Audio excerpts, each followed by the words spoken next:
Bismillahirrahmanirrahim. Assalamualaikum warahmatullahi wabarakatuh. Innal hamdalillah nahmaduhu wa nasta'inuhu wa nastaghfiruh wa na'udzu billahi min syururi anfusina wa min sayyiati a'malina may yahdihillahu fala mudhillalah wa may yudlil fala hadiyalah wa asyhadu an la ilaha illallah wahdahu la syarikalah wa anna Muhammadan abduhu wa rasuluh. Qala Allah Ta'ala fi kitabihil karim, ya ayyuhalladzina amanu taqullaha haqqa tuqatih wa la tamutunna illa wa antum muslimun. Wa qala Allah Ta'ala fi ayatil akhar, a'udzu billahi minasy syaithanir rajim. Bismillahirrahmanirrahim. Zaharal fasadu fil barri wal bahri bima kasabat aydin nas liyudhiqahum ba'dalladzi 'amilu la'allahum yarji'un. Alhamdulillah, segala puji bagi Allah Subhanahu wa Ta'ala atas segala karunia yang diberikan kepada kita, yang atas izinnya kita bersama-sama diberi kesempatan untuk kembali bertemu di hari yang mulia ini untuk menjalankan bersama ibadah sholat Jumat. Salawat dan salam kita curahkan kepada baginda Nabi besar Muhammad sallallahu alaihi wasallam beserta keluarga, sahabat serta para pengikutnya hingga akhir zaman, yang melalui risalah kenabian beliau kita dapat terbebas dari kegelapan dan kebodohan, serta insya Allah akan memperoleh hidayah hingga akhir hayat dan beroleh syafaat beliau di akhirat kelak. Jamaah salat Jumat yang dimuliakan Allah Subhanahu wa Ta'ala, izinkan khatib untuk menyampaikan pengingat terutama kepada diri khatib sendiri bahwa kita selalu mesti menjalankan kehendak Allah Subhanahu wa Ta'ala yang menciptakan manusia untuk menjadi pemimpin di muka bumi bagi semua makhluk ciptaannya. Pada kesempatan kali ini khatib akan menyampaikan khutbah dengan tema menjaga kompleksitas bumi untuk keberlanjutan, sebuah topik yang khatib kira penting untuk disampaikan terkait bagaimana kondisi bumi secara umum saat ini. Sebagaimana yang khatib sampaikan berupa penggalan ayat ke-41 surah Ar-Rum pada pembukaan khutbah ini yang terjemahannya berbunyi, telah tampak kerusakan di darat dan di laut disebabkan karena perbuatan tangan manusia. Allah menghendaki agar mereka merasakan sebagian dari akibat perbuatan mereka, agar mereka kembali ke jalan yang benar. Maka kita patut merenung sejenak atas apa yang sejatinya telah dilakukan oleh umat manusia dalam mengelola bumi ini, terkait dengan upaya menjaga keberlanjutannya menopang kehidupan. Kita perlu sadari bahwa dalam maha luasnya alam semesta ini, bumi sejatinya hanyalah sebuah planet berbatuan di pinggir galaksi Bima Sakti, yang ditakdirkan berada di sebuah zona Goldilocks dari matahari, sehingga air dimungkinkan berada pada kondisi cairan pada suhu kamar, seraya memungkinkan adanya kehidupan di permukaan bumi. Ukuran bumi relatif sedemikian kecil, sehingga matahari dapat menampung sekitar 1,3 juta bumi di dalamnya. Berdasarkan informasi dari Worldometer, saat ini bumi dihuni oleh lebih dari 7.963.700.000 orang dengan sebaran tidak merata di permukaan bumi. Populasi terpadat ada di wilayah Asia, yang mana negeri kita tercinta berada di dalamnya dengan lebih dari 279 juta jiwa yang tersebar di belasan ribu pulau. Bumi diperkirakan telah berusia sekitar 4,5 miliar tahun, serta memiliki struktur yang berlapis-lapis dengan lapisan terluar berbentuk bebatuan padat. Kita tinggal di lapisan yang memiliki ketebalan sekitar 20 hingga 70 km dan berada di atas lapisan fluida magma yang teramat panas. Allah Subhanahu wa Ta'ala menciptakan bumi kita ini juga disertai dengan 2 lapisan pelindung guna menghalau bahaya yang datang dari luar angkasa, terutama dari radiasi matahari. Yang pertama berupa atmosfer dengan ketebalan efektif sekitar 70 km dan utamanya terdiri dari 20% oksigen dan 79 nitrogen. serta sisanya diisi oleh berbagai gas lainnya, termasuk di dalamnya gas ozon yang melindungi bumi dari radiasi cahaya ultraviolet dari matahari, yang mana cahaya tersebut mampu menyebabkan mutasi kromosom di dalam sel organisme hidup.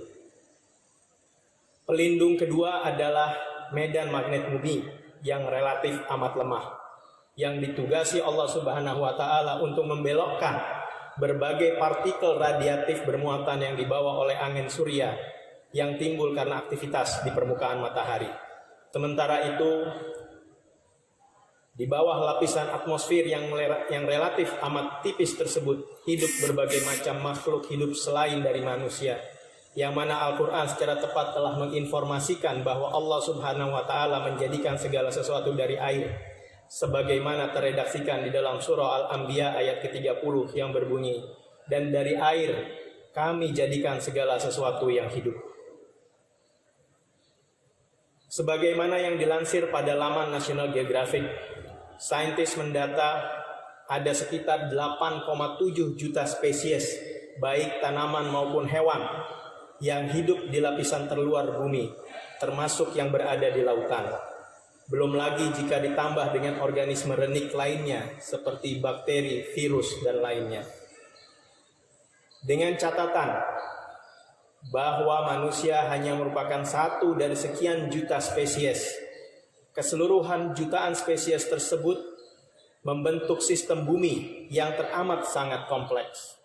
Sebuah sistem yang sejatinya saling terkait satu sama lain melalui interaksi yang sedemikian rumit dan memunculkan berbagai macam fenomena yang merupakan hasil dari berbagai interaksi tersebut, yang secara ilmiah lazim disebut sebagai fenomena emergent. Jamaah Jumat yang dimuliakan Allah Subhanahu wa Ta'ala, kita ambil contoh satu organisme hidup yang namanya diabadikan di dalam Al-Quran dan menjadi nama salah satu surah, yaitu lebah. Dan surah yang terkait tidak lain adalah surah An-Nahl. Al-Quran secara gamblang menginformasikan bagaimana kompleksitas pada serangga sosial tersebut dapat mendatangkan banyak sekali kemanfaatan kepada kehidupan di permukaan bumi.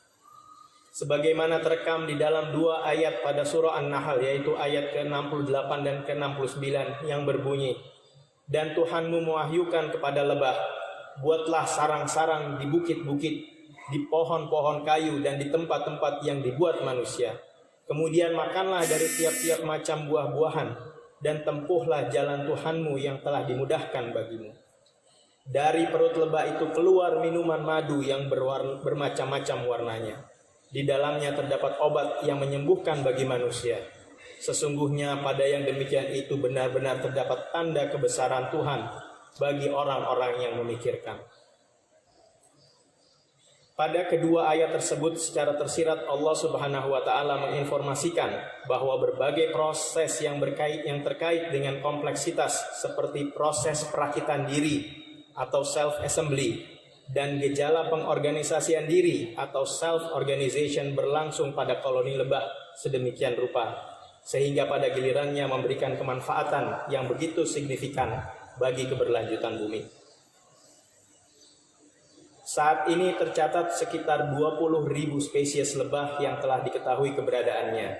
Tentu kita semua sudah memahami bahwa lewat aktivitasnya lebah mampu menjadi polinator atau penyerbuk bagi keberlanjutan berbagai macam tanaman, selain tentunya menghasilkan madu yang juga memiliki berbagai macam manfaat. Di dalam buku karya Lily Williams yang berjudul If Bee Disappear, yang artinya jika lebah menghilang, dikatakan bahwa bila semua lebah di bumi mati, akan ada efek domino yang amat besar di seluruh ekosistem di bumi. Sejumlah tanaman yang diserbuki secara eksklusif oleh lebah tertentu akan mati. Lenyapnya lebah juga akan mengubah komposisi habitat tertentu yang pada gilirannya akan mempengaruhi pola jejaring makanan dan kemungkinan akan memicu kepunahan atau setidaknya penurunan jumlah organisme yang ada di dalam jejaring tersebut. Tanpa adanya lebah akan menghasilkan lebih sedikit benih karena rendahnya keberhasilan reproduksi, dan hal ini tentunya juga akan turut secara signifikan mempengaruhi keberlanjutan sebuah ekosistem tanaman. Selanjutnya, penurunan reproduksi pada ekosistem tanaman tentunya akan berpengaruh pada banyak hewan yang pada gilirannya memicu kepunahan massal. Maha suci Allah Subhanahu wa Ta'ala yang atas kekuasaannya menjadikan lebah yang sedemikian kecil tetapi menjadi bagian alam yang memiliki kemanfaatan yang amat luar biasa bagi keberlanjutan kehidupan di muka bumi melalui peran positifnya dalam berbagai proses yang kompleks. Jamaah sholat Jumat yang dimuliakan Allah Subhanahu wa Ta'ala. Di pihak lain, sejarah manusia mencatat bahwa semenjak 400 tahun belakangan ini, meski ditandai dengan pesatnya kemajuan sains, manusia telah tergiring untuk memiliki pola yang bersifat reduksionis. Sebuah pola pikir yang memilih sistem bumi yang kompleks ini menjadi bagian-bagian kecil yang diasumsikan tidak memiliki kaitan interaktif satu sama lain, seraya mengeksplorasi dan mengeksploitasi bagian-bagian tertentu dari sistem bumi tanpa memberikan pertimbangan yang memadai kepada akibat yang ditimbulkannya terhadap bagian lainnya. Hal ini pada gilirannya memberikan dampak yang signifikan pula pada sistem bumi secara keseluruhan, berupa kemunculan fenomena emergen yang buruk. Mungkin tidak berlebihan untuk mengklaim bahwa gejala pemanasan global yang saat ini menjadi isu krusial untuk segera ditangani tidak lain merupakan fenomena emergen dari sistem bumi yang muncul akibat penerapan paradigma reduksionis manusia dalam memperlakukan ekosistem. Keinginan untuk mensejahterakan umat manusia melalui pertumbuhan ekonomi dengan menggenjot sektor produksi di satu sisi memang menunjukkan kebermanfaatan yang bersifat parsial, tetapi di sisi lain jelas terlihat menyebabkan penurunan fungsi layanan ekosistem yang signifikan dan dapat diduga dengan mudah menjadi penyebab kerusakan lingkungan yang mengarah pada terjadinya pemanasan global. Sebuah hipotesis yang layak untuk direnungkan kebenarannya. Dan sebagaimana disitir pada ayat ke-41 surah Ar-Rum yang khatib bacakan pada awal khutbah tadi, tampaknya cara berpikir yang reduksionis mungkin saja sejatinya menjadi pemicu kerusakan di darat dan di laut yang Allah Subhanahu wa Ta'ala kehendaki menjadi pelajaran agar kita kembali ke jalan yang benar. Sebagai antitesis dari paradigma reduksionis, belakangan ini muncul kesadaran di kalangan para saintis untuk mengembangkan cara berpikir yang bersifat holistik, yang lazim diatributkan sebagai paradigma kompleksitas. Sebuah paradigma yang memandang bahwa sistem bumi sebagai satu kesatuan yang utuh yang tidak dapat dipilah-pilah karena seluruh bagiannya terkait satu sama lain. Melalui paradigma kompleksitas, cara pandang pengelolaan bumi tentu berbeda dengan paradigma reduksionis yang cenderung ingin meraih keuntungan sebanyak-banyaknya. Semua aktivitas yang pada gilirannya dapat menimbulkan ketidakseimbangan ekosistem seperti misalnya deforestasi yang dilakukan secara semena-mena, demikian juga dengan penangkapan ikan jenis tertentu secara masif, tentu harus dihindari. Dalam pandangan khatib, apa yang dirisalahkan oleh baginda Nabi Muhammad SAW, misalnya dalam hal pelarangan sistem ekonomi berbasis riba, merupakan contoh yang baik dari paradigma kompleksitas yang bersifat holistik. Pelarangan tersebut jelas menyiratkan sebuah upaya untuk meminimalisir eksploitasi berlebihan manusia terhadap manusia lain dan juga terhadap alam, yang pada gilirannya dapat menjaga keseimbangan sosial ekonomi yang kondusif di sebuah masyarakat serta menjamin keberlanjutan ekosistem. Allahu a'lam. Jamaah salat Jumat yang dimuliakan Allah Subhanahu wa Ta'ala. Sebagai penutup khutbah ini, izinkan khatib menyitir dua ayat berikut. Pertama dari surah Al-Baqarah ayat ke-30 yang berbunyi, "Dan ingatlah ketika Tuhanmu berfirman kepada para malaikat, Aku hendak menjadikan khalifah atau pemimpin di muka bumi. Mereka berkata, apakah engkau menjadikan orang yang merusak dan menumpahkan darah di sana, sedangkan kami bertasbih memujimu dan menyucikan namamu? Dia berfirman, sungguh aku mengetahui apa yang tidak kalian ketahui." Dan yang kedua dari surah Az-Zariyat ayat ke-56 yang berbunyi, "Aku tidak menciptakan jin dan manusia melainkan agar mereka beribadah kepadaku." Dari kedua ayat tersebut patut direnungkan bahwa salah satu perintah utama kepada manusia adalah menjadi penjaga keberlanjutan bumi dengan menjadi pemimpin bagi semua makhluk.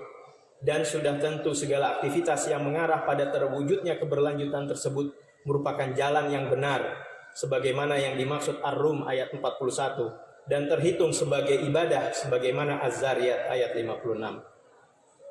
Saat ini kita memasuki suatu periode kerusakan bumi yang lazim disebut sebagai era antroposin, dengan manusia merupakan aktor utamanya. Tidak berlebihan jika melalui cara pandang yang holistik kita berkomitmen bersama menjalankan fungsi sebagai khalifah yang menjamin keberlanjutan bumi dengan terus menjaga kompleksitasnya, sebagaimana lebah yang Allah Subhanahu wa Ta'ala ciptakan menjamin keberlanjutan penyerbukan tanaman. Wallahu a'lam bishawab. Barakallah li wa lakum fil Qur'anil azim wa nafa'ni wa iyyakum bima fihi minal ayati wa zikril hakim wa innahu huwas samiul alim.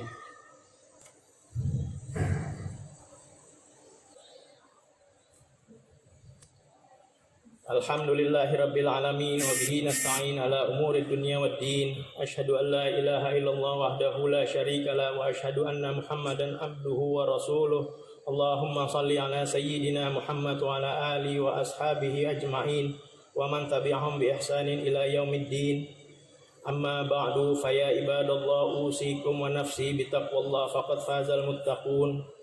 وقال الله تعالى إن الله وملائكته يصلون على النبي يا أيها الذين آمنوا صلوا عليه وسلموا تسليما اللهم صل على سيدنا محمد صلى الله عليه وسلم وعلى آل سيدنا محمد وارض عنا معهم برحمتك يا أرحم الراحمين Allahumma ighfir lil muslimina wal muslimat wal mu'minina wal mu'minat al ahya'i minhum wal amwat innaka sami'un qaribun mujibud da'wat wa ya qadiyal hajat.